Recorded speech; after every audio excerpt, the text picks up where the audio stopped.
আজ আমি রান্না করব আমাদের ক্ষেতের চাষ করা শীতের ফুলকপি।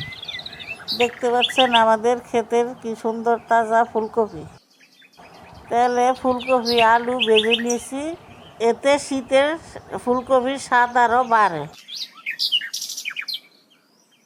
কথা বলতে বলতে ফুলকপিগুলো মশলা দিয়ে কষানো হয়ে গেছে।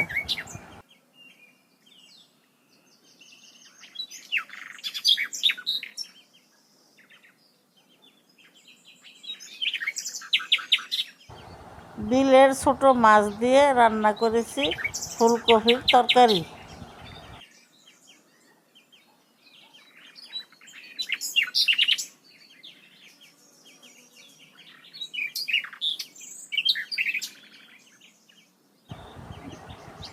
বিলের ছোট মাছ দিয়ে রান্না করেছি ফুলকপির তরকারি।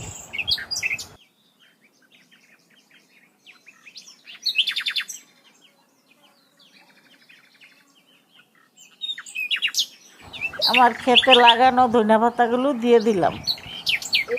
শীতের ফুলকপি তাজা ও সুস্বাদু।